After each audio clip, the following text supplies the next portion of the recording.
dia, meus irmãos. Acredito que os irmãos já estão com a Bíblia aberta em Gênesis, né? Gênesis 10. Os descendentes dos filhos de Noé. Ou seja, vai falar sobre nós. Todos nós descendemos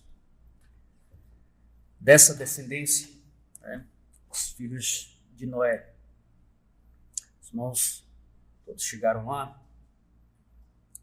Vamos ler a partir do verso 1 até o verso de número 32.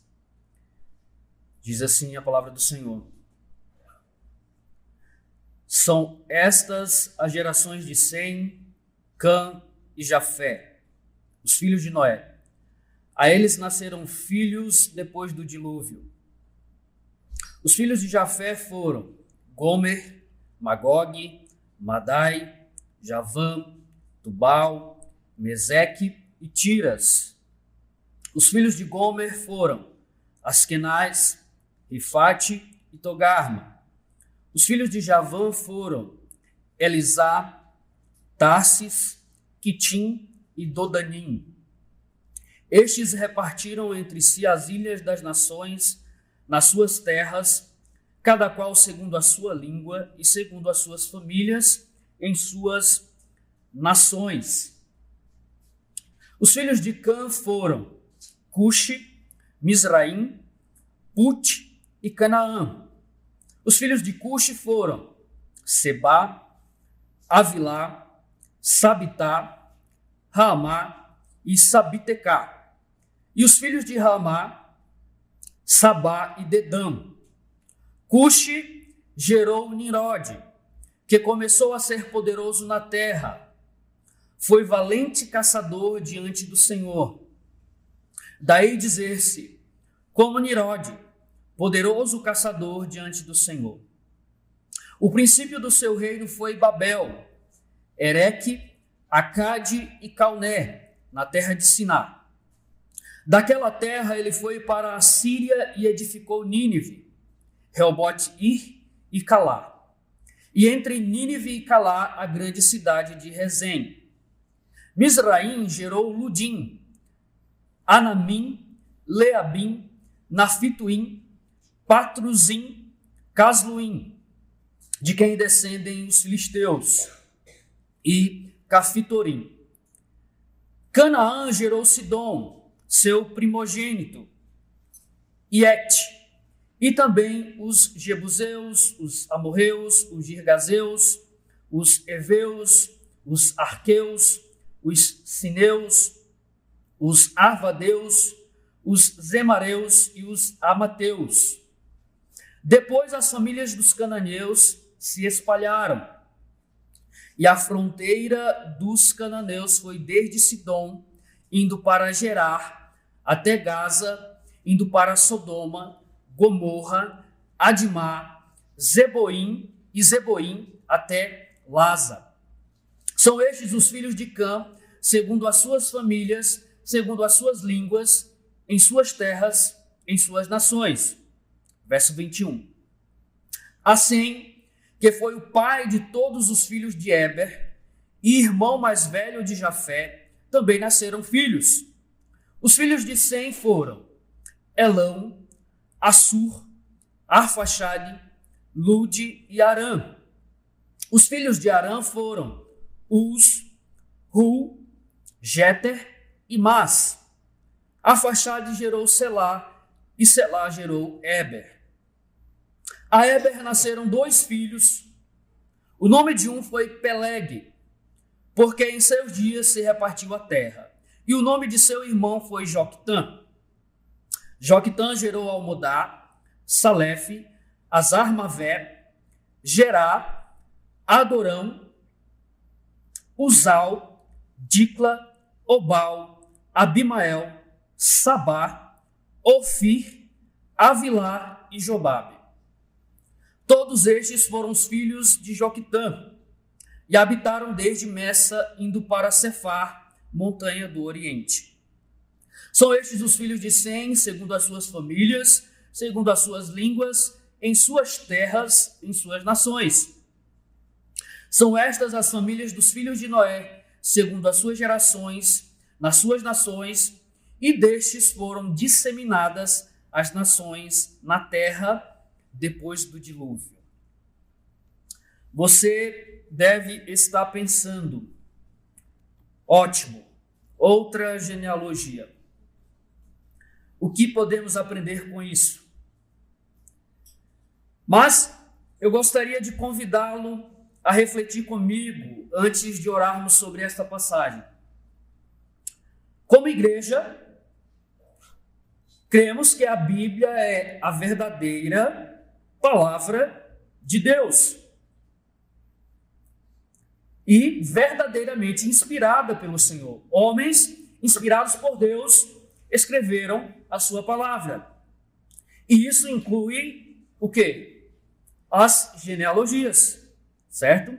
Além disso, meus irmãos, como nós lemos aqui na liturgia, em 2 Timóteo, toda a escritura é útil para o ensino, para a repreensão, para a correção e para a instrução na justiça. Está lá no verso 16 e 17 do capítulo 3. Então, é por meio dela que Deus nos molda, transformando o nosso caráter e tornando-nos preparados para o quê? Para toda boa obra. Correto? Então, ao estudarmos Gênesis 10, nós vamos perceber, assim como eu percebi, o quanto essa passagem tem a nos ensinar. Uma genealogia como esta tem muito a nos ensinar.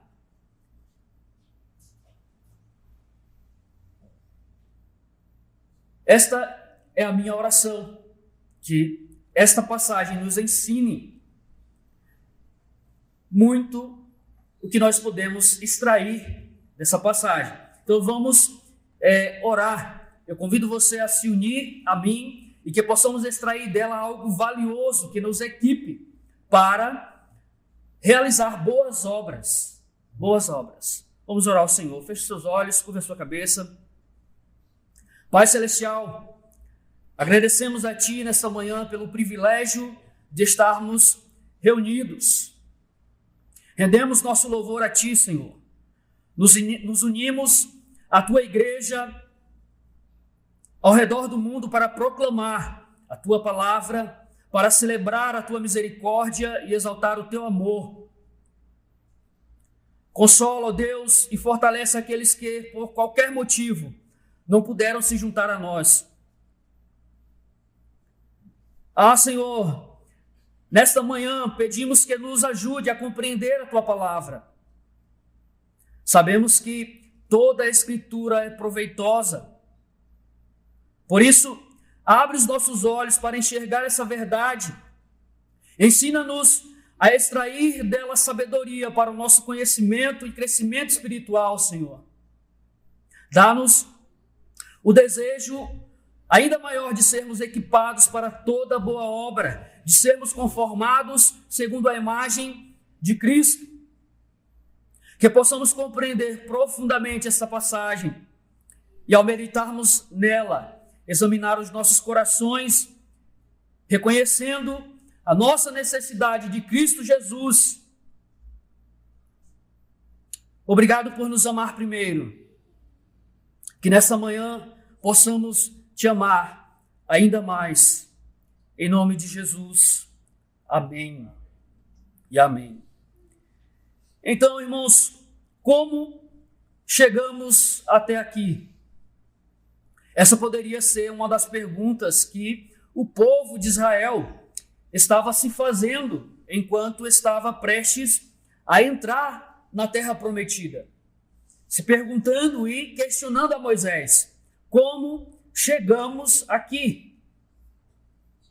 Gênesis, assim como todo o restante da Escritura, nos ajuda a compreender o mundo ao nosso redor, correto? O capítulo 10 nos mostra como as nações se espalharam a partir de uma única família. E também revela a futilidade do desejo humano por glória, baseada em seu próprio poder.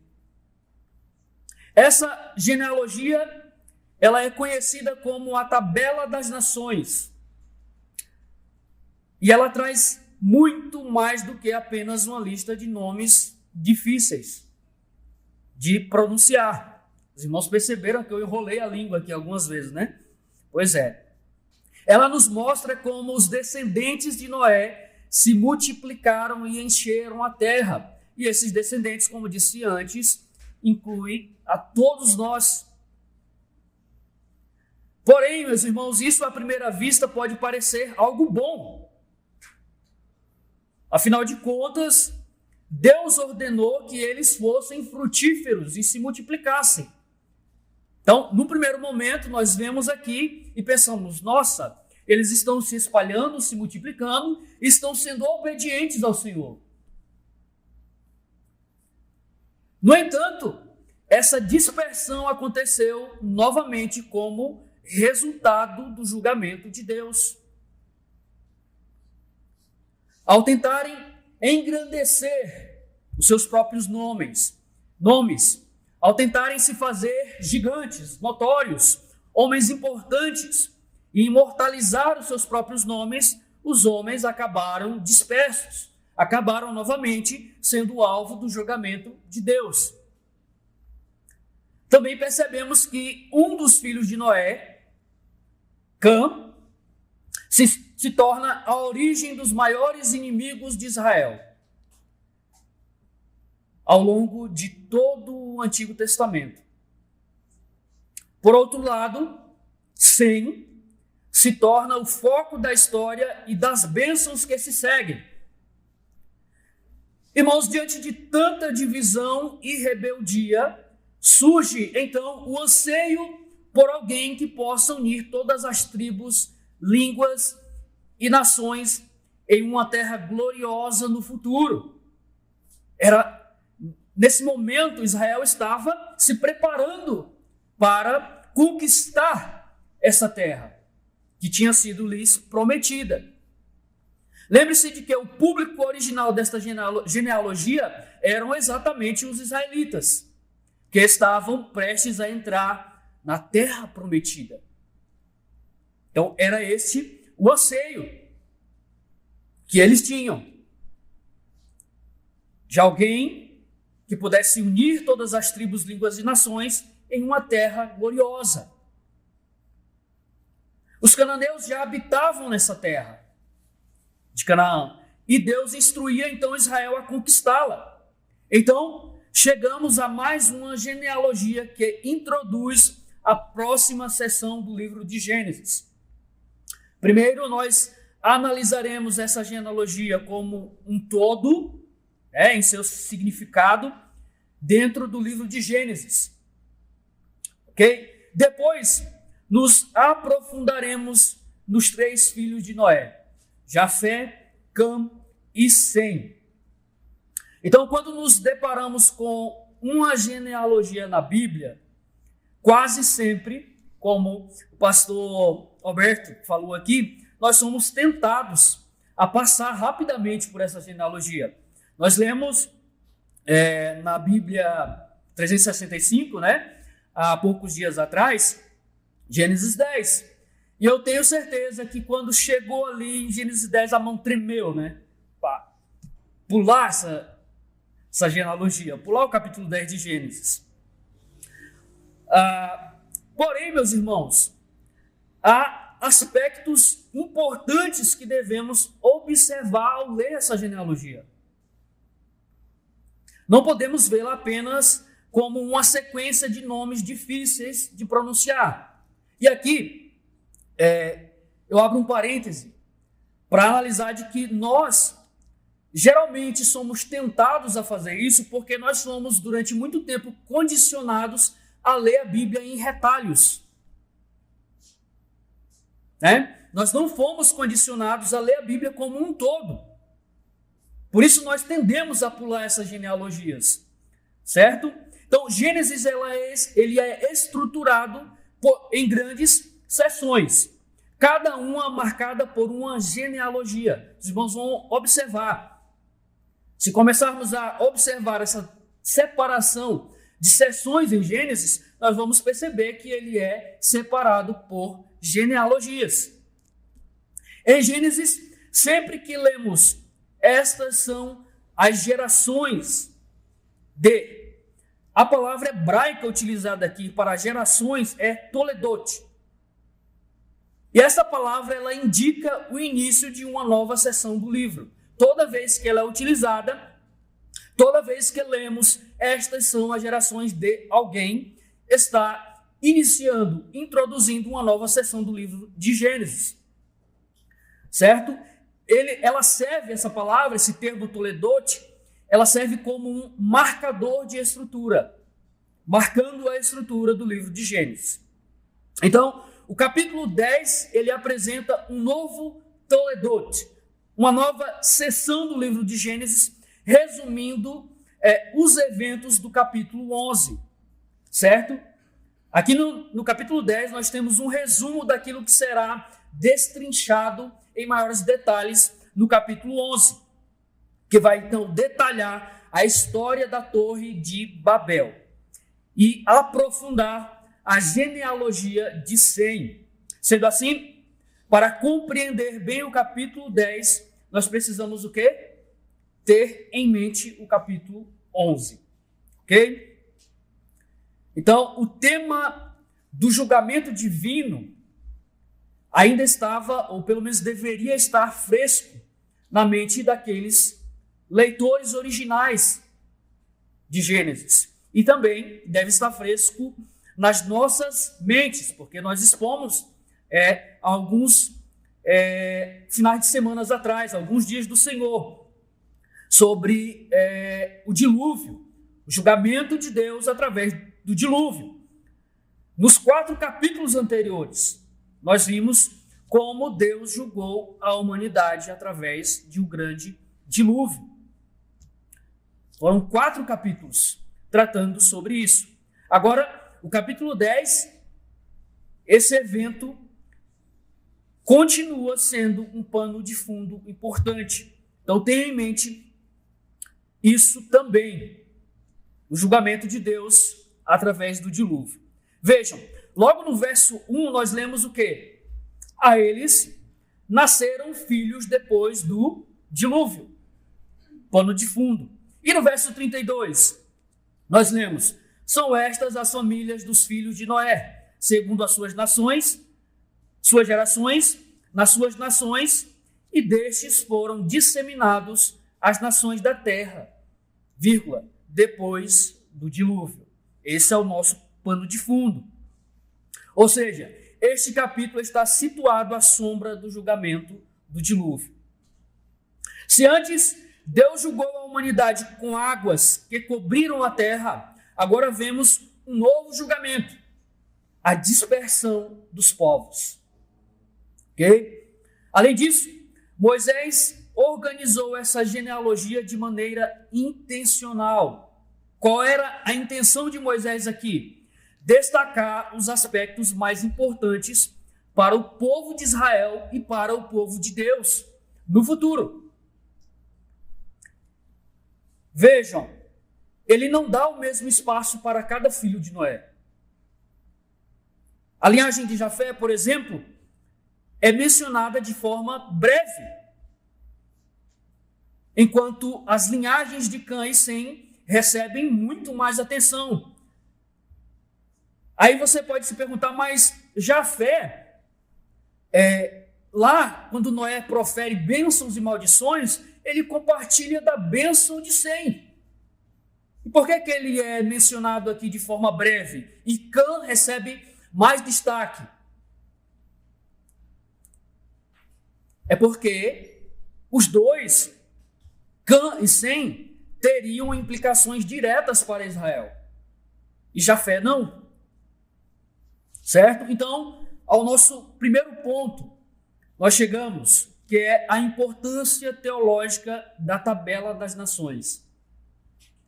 Essa genealogia não apenas estrutura o livro de Gênesis, mas também antecipa temas centrais do Antigo Testamento. Temas como, por exemplo, o relacionamento de Israel com a terra prometida. O julgamento de Deus sobre todas as nações e a esperança final de paz entre todos os povos. Então, essa genealogia, ela antecipa esses temas para ficar mais claro para o povo de Israel. Ao examinarmos o capítulo 10, irmãos, devemos nos atentar aos padrões, às repetições utilizadas por Moisés.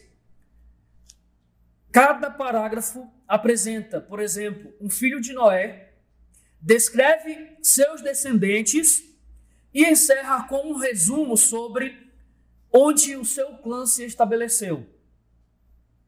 Esse padrão é repetido sempre, fechando com a frase: segundo as suas famílias, segundo as suas línguas, em suas terras e em suas nações. Porém, além disso, devemos prestar atenção em toda e qualquer quebra no padrão normal. Por exemplo, para que os irmãos possam ficar atentos a isso. No capítulo 5, nós temos algo semelhante com o que acontece aqui. Abre lá o capítulo, volta um pouquinho no capítulo 5 de Gênesis. Lá na genealogia de Enoque.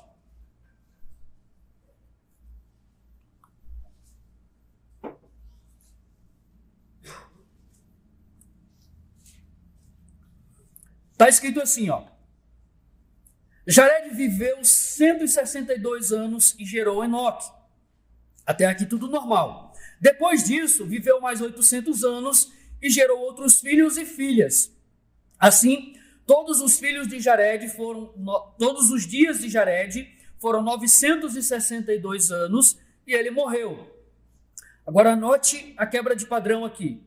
Quando Enoque tinha 65 anos, gerou Matusalém. Enoque andou com Deus por 300 anos e gerou outros filhos e filhas. Percebem a quebra de padrão? Assim, todos os dias de Enoque foram 365 anos.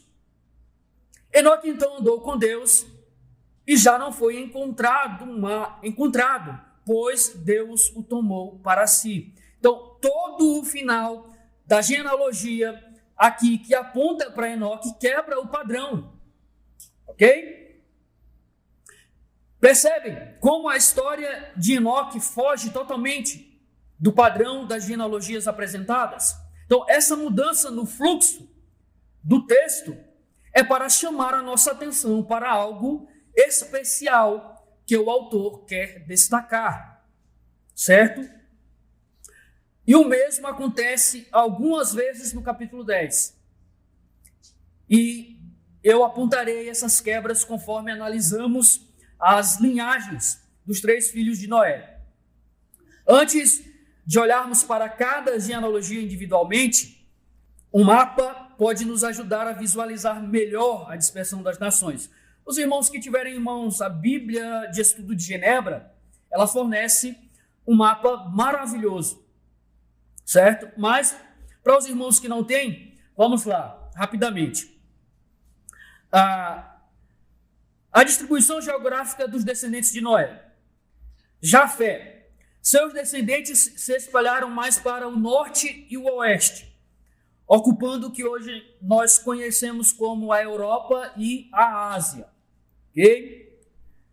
Cã.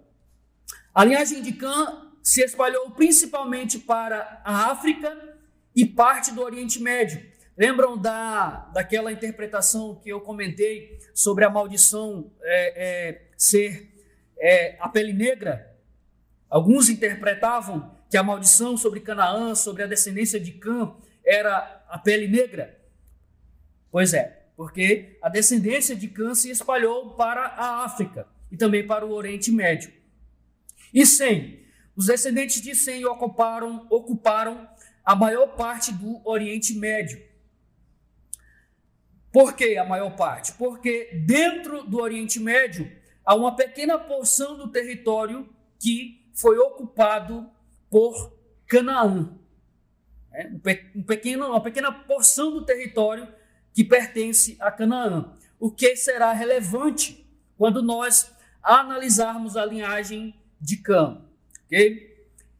Então, a partir do verso 2, o nosso segundo ponto, os filhos de Jafé.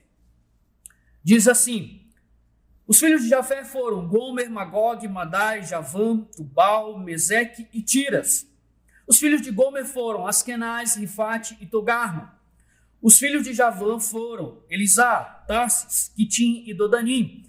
Estes repartiram entre si as ilhas das nações, das suas terras, cada qual segundo a sua língua, segundo as suas famílias, em suas nações. Vejam, irmãos, a linhagem de Jafé ocupa apenas 3 versos. Né? Como eu falei anteriormente, ela é breve.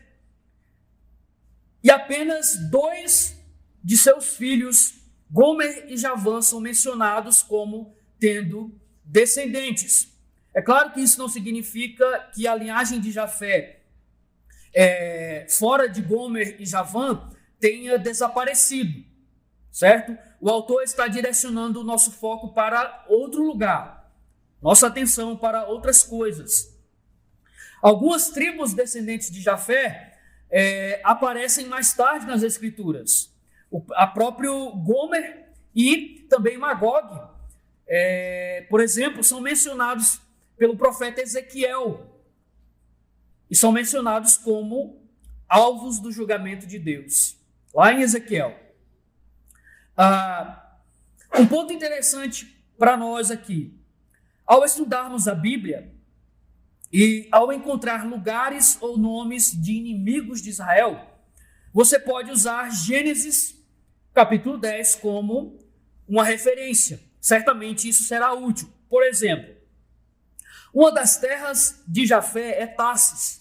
Isso soa familiar? Embora Tarsis, meus irmãos, não desempenhe um papel central na narrativa bíblica e também no Antigo Testamento, ela fornece contexto adicional, por exemplo, ao livro de Jonas. Tarsis, as ilhas, certo? Assim, quando você lê a Bíblia e se depara com nomes de pessoas ou de lugares desconhecidos, volte a Gênesis 10 e veja se tem alguma conexão. Isso muito provavelmente vai acontecer. Isso pode, então, enriquecer o entendimento da passagem e consolidar a narrativa bíblica como um todo. Aquilo que nós temos falado com frequência aqui. A Bíblia não é uma coxa de retalhos, certo? Ela é um relato com uma linha reta que aponta para Cristo Jesus. A linhagem de Jafé, então, é resumida como terras costeiras. Essa expressão aparece diversas vezes nas Escrituras. E, em especial, nos livros proféticos, como Isaías e, como já disse anteriormente, no livro do profeta Ezequiel. Embora as terras costeiras não sejam centrais aqui, e também no Antigo Testamento, os profetas apontam para um tempo em que até estas regiões esperarão no Senhor. Isaías, capítulo 60, verso 9, diz o seguinte: vejam, certamente as terras do mar me aguardarão. À frente virão os navios de Tarsis para trazerem de longe os seus filhos, ó Jerusalém, e com eles a prata e o ouro para a santificação do nome do Senhor, seu Deus, o Santo de Israel, porque ele revestiu você de glória. Se observarmos um mapa das nações, nós veremos que as terras costeiras, o litoral, em sua maioria, ao redor do mar Mediterrâneo, estão nessa região, a maioria dessas terras costeiras que são citadas na Bíblia estão situadas ao redor do mar Mediterrâneo. O que isso significa? Significa que, embora essas regiões não tenham destaque ou grande destaque no Antigo Testamento, nós vamos ver lá no livro de Atos elas se tornarem o quê? Centrais na narrativa bíblica.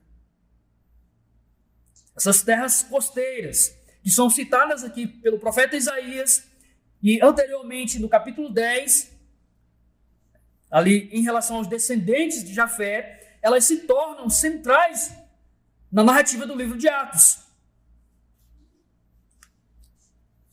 Elas se tornam centrais porque a igreja primitiva, liderada por Paulo e todos os outros apóstolos, dedicou muito tempo a proclamar o evangelho e plantar igrejas nessas áreas. Os irmãos lembram da correlação que eu fiz na exposição anterior de Jafé, da participação dele na bênção de Sem, apontando para os... me fugiu o termo agora. Não é ímpios. Me ajuda, pastor. Gentios, apontando para os gentios. Que são o quê? Participantes da bênção, das bênçãos do povo de Deus. Há uma promessa de que os descendentes de Jafé também habitarão com o povo de Deus. Verso 27 do capítulo 9. Agora, vamos aos filhos de Cã. Nosso terceiro ponto, a semente da serpente. Com a descrição sucinta de Jafé, o foco então recai sobre Cã e Sem. Aqui nós vemos duas linhagens totalmente opostas, meus irmãos. Nós vemos uma linhagem amaldiçoada e uma outra abençoada por Deus. Essa oposição, ela ecoa o que foi prometido lá em Gênesis 3,15, quando Deus declara à serpente: porém inimizade entre mim e você, aliás, entre você e a mulher, e entre a sua descendência e os descendentes dela. Esse tema, ele permeia, ele atravessa todo o Antigo Testamento e se manifesta de forma muito clara em Gênesis, principalmente a semente da serpente em oposição à semente da mulher. Os filhos de Cã incluem nomes que se tornariam emblemáticos inimigos de Israel: Egito, Babilônia, Assíria, Canaã e até os filisteus. Todos esses grandes inimigos estão inclusos nessa genealogia de Gênesis 10. Cada um desses povos desempenha papéis significativos ao longo da narrativa bíblica.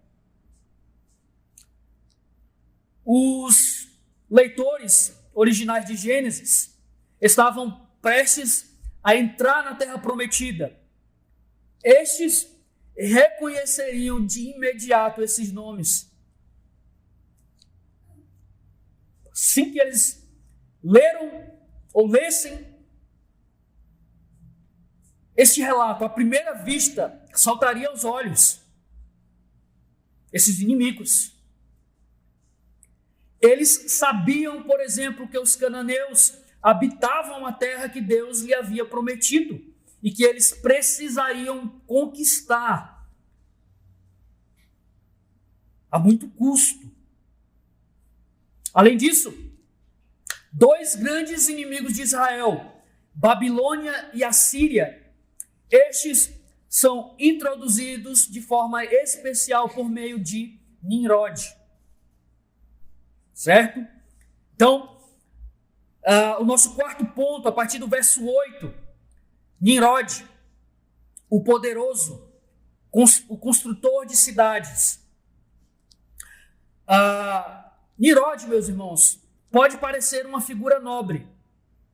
No primeiro momento, quando nós lemos, quando diz que ele começou a ser poderoso na terra e foi valente caçador diante do Senhor. Isso parece positivo, não parece? Porém, irmãos, para os homens ímpios, para aqueles que estão em inimizade com Deus, estar diante de Deus não é algo bom.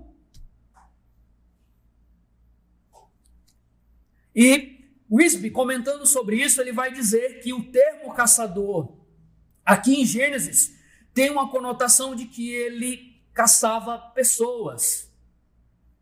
Ele caçava homens, não simplesmente animais. Certo? E o próprio comentário da Bíblia de Genebra também traz algo relacionado a isso. Então, Nimrod, um homem forte, habilidoso, líder, ele é descrito como um valente caçador diante de Deus, o que inicialmente soa muito positivo. No entanto, ao considerarmos o contexto de Gênesis, percebemos que sua história é de um homem que vive em total inimizade para com Deus. Primeiro, ele é da linhagem de Cã, o que já deve levantar algumas suspeitas, certo? Segundo, o nome que lhe foi dado significa simplesmente rebelde. Nimrod, rebelde. Terceiro, ele é o fundador de Babel, a cidade que no capítulo seguinte vai incorrer no julgamento de Deus. Embora Nimrod pareça ser ou estar sendo bem-sucedido em suas empreitadas, o Senhor observa as suas ações sem nenhuma aprovação. E certamente, quando o Senhor observa as nossas ações e não encontra aprovação, quando não somos aprovados diante de Deus, isso não é bom. Isso certamente não é bom. Sua ambição por poder e glória pessoal reflete um padrão que vemos repetidamente na humanidade ao longo das eras. O desejo de construir nossos próprios reinos, frequentemente em oposição ao reino de Deus. É notório isso ao longo da história humana, ao longo da nossa história. Esse desejo por grandeza, por independência, esse desejo de ser reconhecido pelos próprios méritos, não se limita às nações que guerreiam umas contra as outras. Meus irmãos, cada um de nós, de alguma forma, já buscou ou busca construir e proteger o seu próprio reino.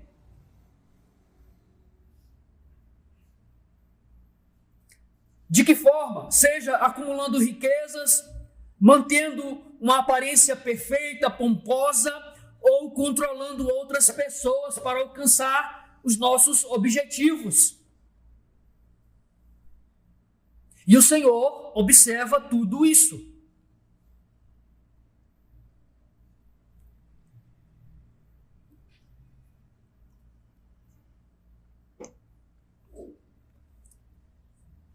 A história de Nimrod, ela continua ainda nos versos 11 e 12.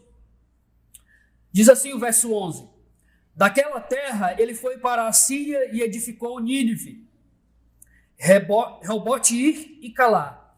E entre Nínive e Calá, a grande cidade de Rezém. Primeiro, Nimrod estabelece a cidade de Babel. Depois, como um conquistador, ele expande o seu domínio e constrói um reino na Síria.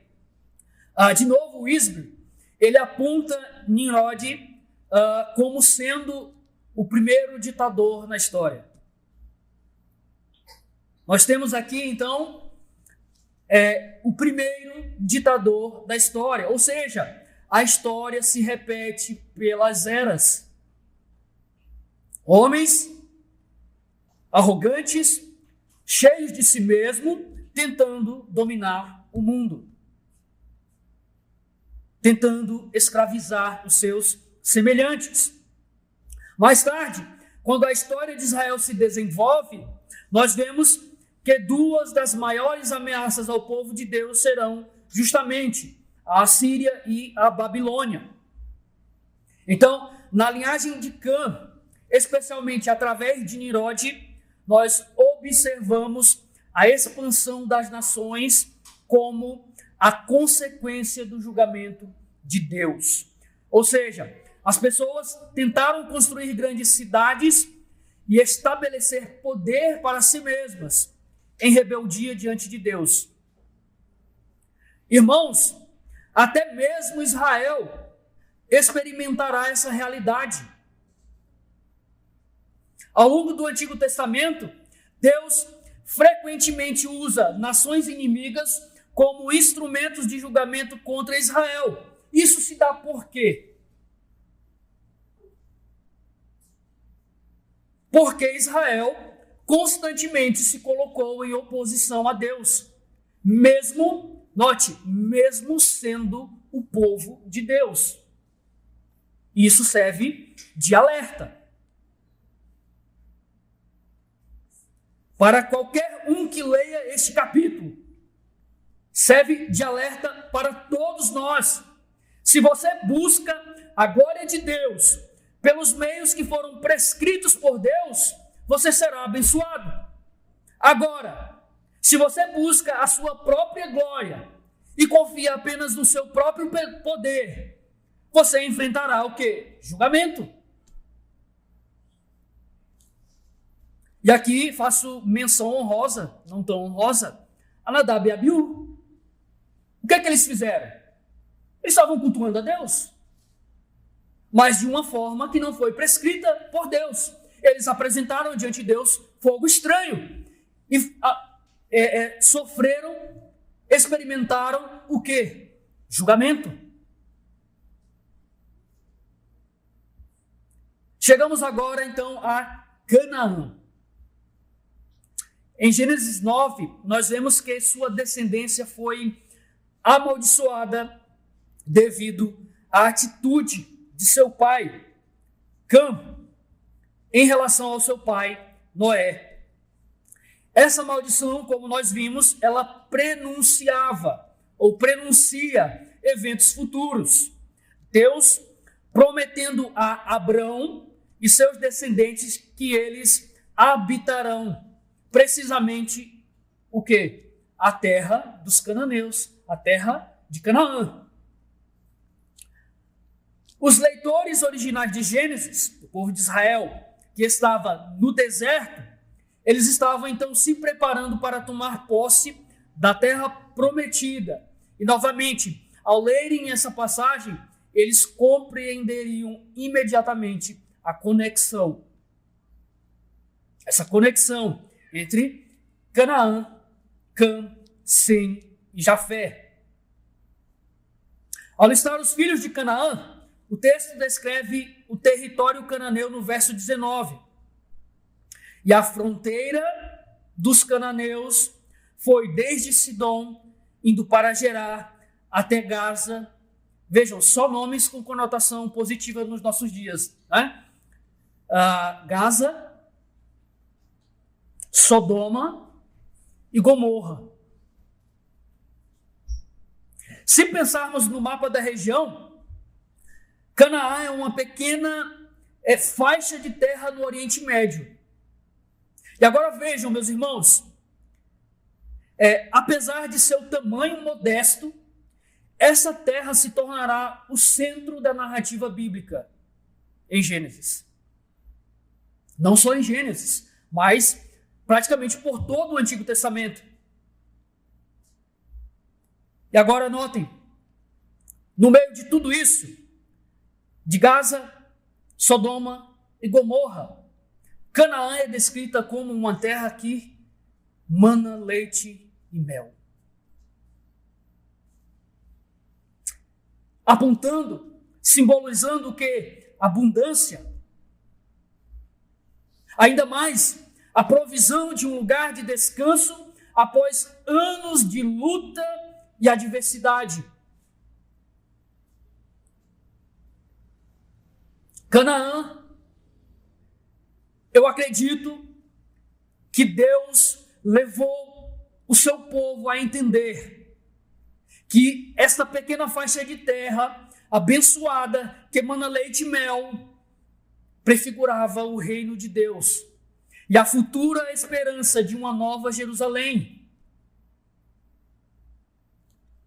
apontando para a vida eterna e para o descanso que encontraremos em Deus por toda a eternidade.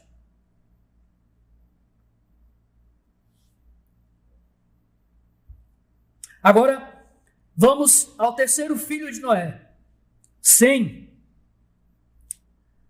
O foco dessa narrativa, a linhagem de Sem. Até este ponto, meus irmãos, em Gênesis, ele era frequentemente mencionado em primeiro lugar, sugerindo que isso até sugeria que ele poderia ser o filho mais velho de Noé. No entanto, nesse capítulo ele aparece por último. E por que isso ocorre? Isso ocorre porque é através da linhagem de Sem que a narrativa de Gênesis vai continuar. A linhagem da semente da mulher vai ter continuidade através da linhagem de Sem. Sempre que nós encontramos genealogias na Bíblia, nós percebemos esse padrão. Lá, vamos voltar aos padrões. A última linhagem mencionada é aquela que a história vai continuar seguindo. Vai dar continuidade.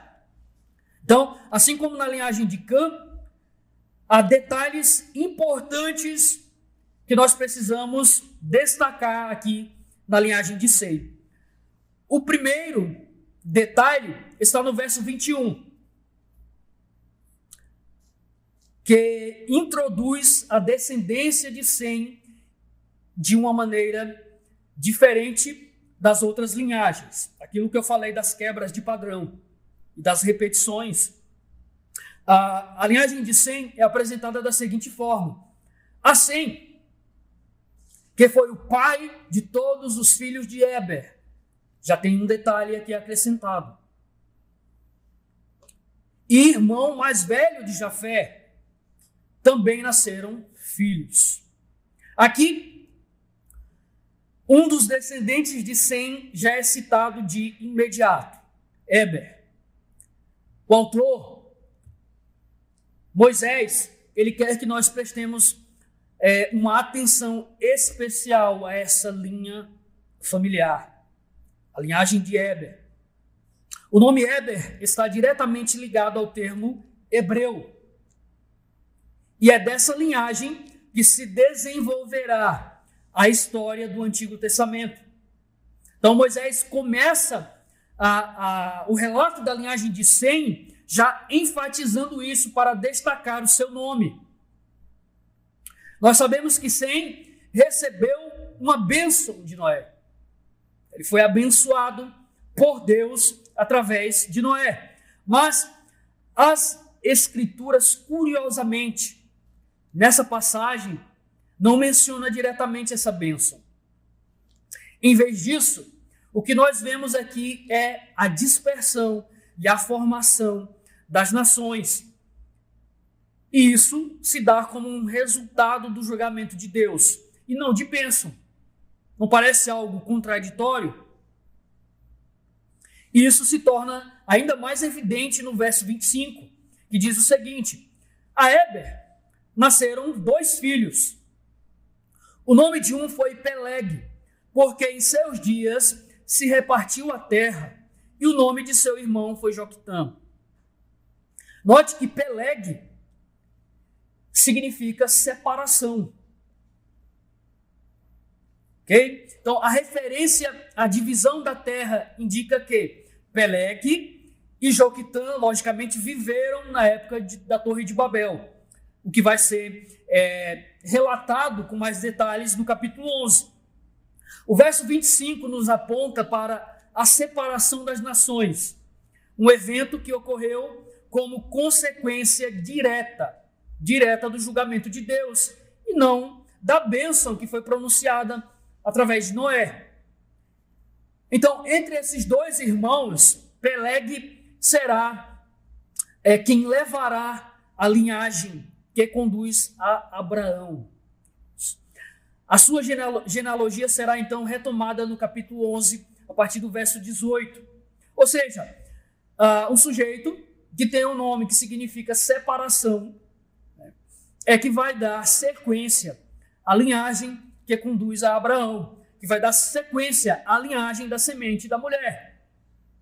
Então, a linhagem de Sem seguirá como o fio condutor da narrativa bíblica. A partir de Sem, então nós temos Éber, Peleg e Abraão, e assim por diante.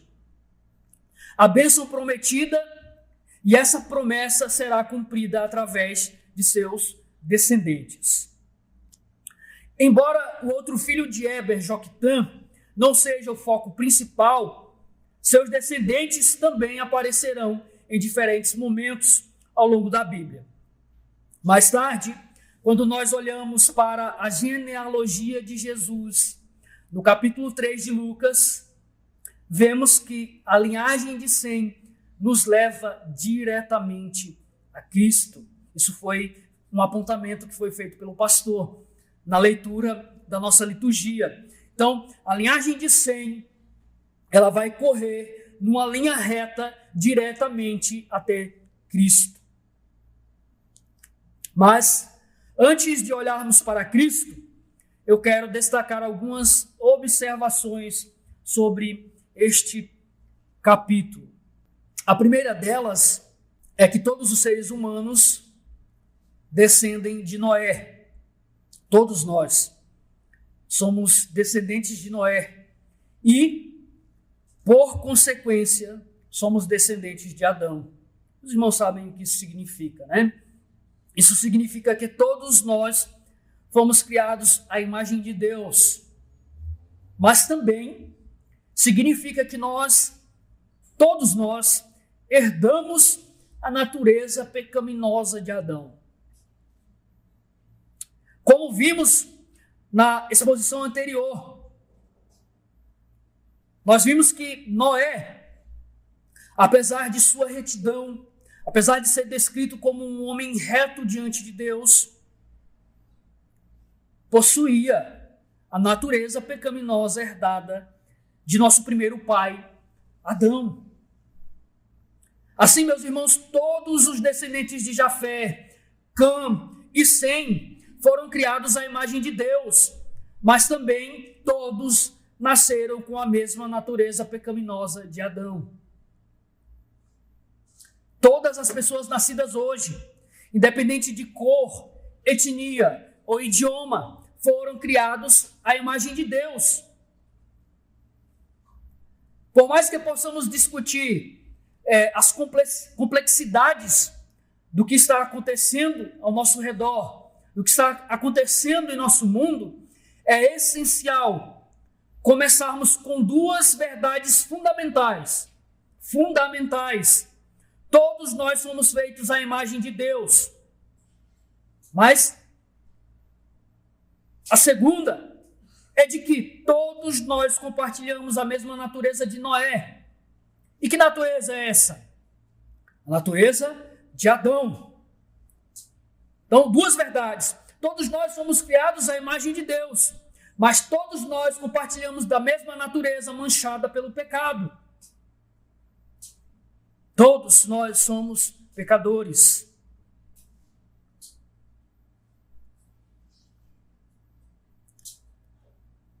A diversidade de línguas, tribos e nações faz parte do grande quadro da raça humana.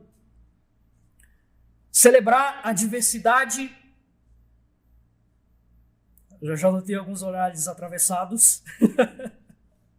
Mas celebrar a diversidade e as diferenças é algo positivo. Mas de que forma isso é positivo? Quando nós celebramos a diversidade e as diferenças dentro do contexto de nossa humanidade e levando em consideração o ensino bíblico. O QI a mais, não sei das quantas, não faz parte do nosso contexto de humanidade. Como seres humanos criados por Deus, nós não fomos criados com esse troço aí, descrito como QIW a mais. Não fomos criados. Fomos criados à imagem de Deus e mesmo tendo herdado a natureza pecaminosa de Adão, nós desfrutamos do privilégio de termos sido reconciliados com Deus através de Cristo Jesus e temos sobre ele a nossa identidade. Aliás, temos sobre nós a identidade de Cristo. A Bíblia vai dizer que nós, a partir do momento que somos vivificados, que fomos reconciliados com Deus, nós passamos a ser conformados à imagem de Cristo.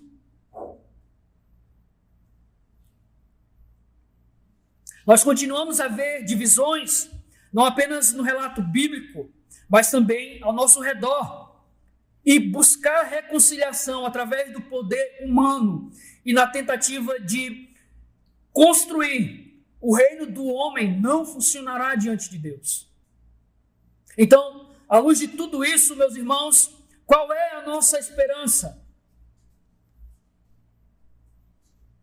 Espero que isso até aqui tenha ficado óbvio e que esteja óbvio para nós. Nossa única esperança para um grande nome. E note, Sem significa nome. A nossa única esperança para um grande nome é olhar para o futuro filho de Sem, aquele que tem o nome sobre todo nome, Jesus, o Cristo, o Filho de Deus. Ele é a nossa única esperança para a verdadeira reconciliação, tanto entre nós e Deus, quanto entre nós e nossos semelhantes. O apóstolo Paulo fala sobre isso aos Efésios, no capítulo 2, a partir do verso 12. Veja o que Paulo escreve. Lembrem-se de que, naquele tempo, vocês estavam sem Cristo, separados da comunidade de Israel e estranhos às alianças da promessa, sem esperança e sem Deus no mundo. E ele continua: mas agora, em Cristo Jesus, vocês que antes estavam longe, foram aproximados mediante o sangue de Cristo. E ele continua no verso 14: pois ele é a nossa paz, o qual de ambos os povos fez um, gentios, israelitas, gentios e hebreus. E na sua carne derrubou a parede de separação que estava no meio, a inimizade. Por meio de Cristo, irmãos, e somente por meio de Cristo, nós podemos experimentar a verdadeira paz. Mas essa paz não é apenas para os nossos descendentes ou para os descendentes de Sem. Não é só para os filhos e filhas hebreus. Vamos voltar às descrições resumidas de cada descendente. Está escrito assim: estes são os filhos de Sem, ou Jafé, ou Cã, por seus clãs, suas línguas, suas terras e nações. Note que as palavras usadas são clãs, ou famílias e tribos, línguas, ou idiomas e nações, povos, línguas e nações. E para ilustrar ainda mais isso, vejamos Apocalipse 5, do verso 9 ao 10, que está escrito da seguinte forma: Tu és digno de tomar o livro e de abrir os seus selos, porque foste morto, e com o teu sangue compraste para Deus homens de toda tribo, língua, povo e nação. E para o nosso Deus os fizestes reino e sacerdotes, e eles reinarão sobre a terra.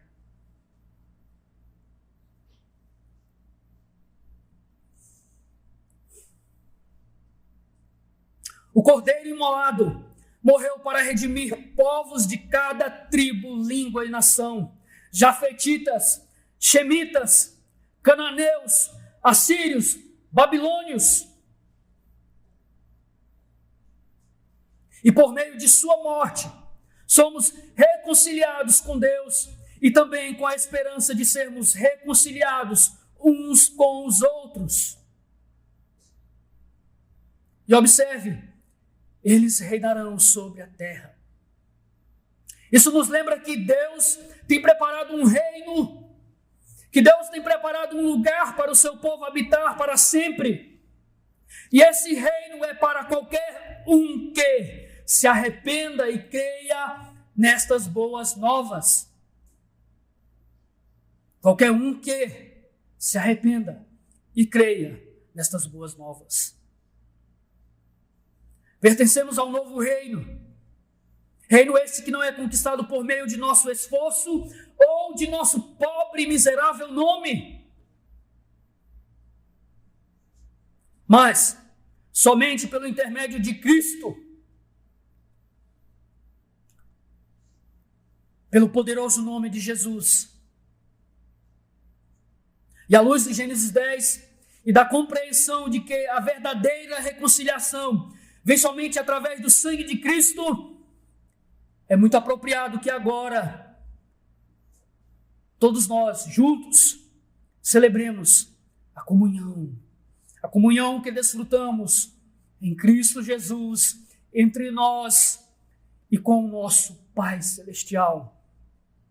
Louvado seja o Pai, o Filho e o Espírito Santo. Amém e amém. Vamos nos colocar de pé.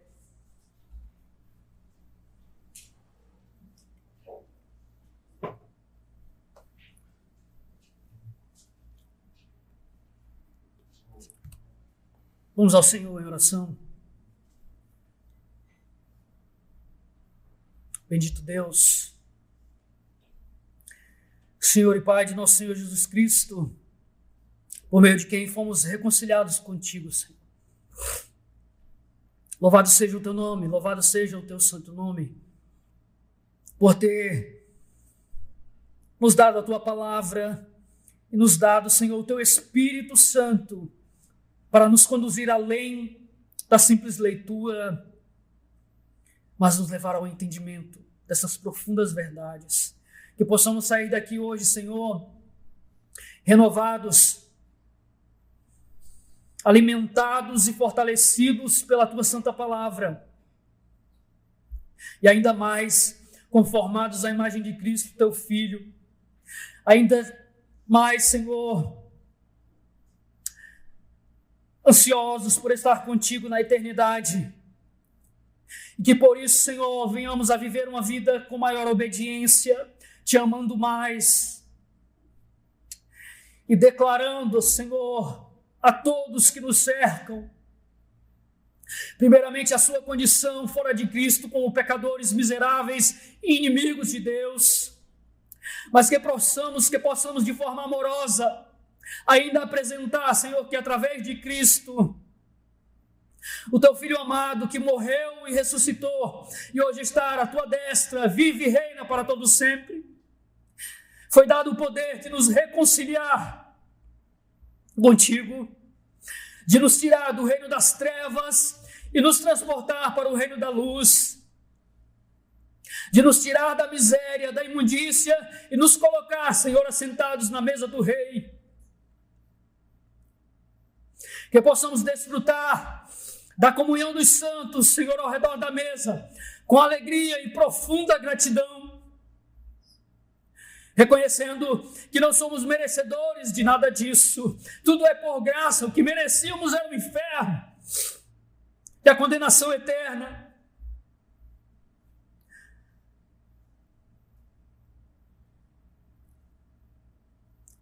Mas por misericórdia, tu nos aproximou e nos reconciliou contigo para a glória do teu nome. Amém.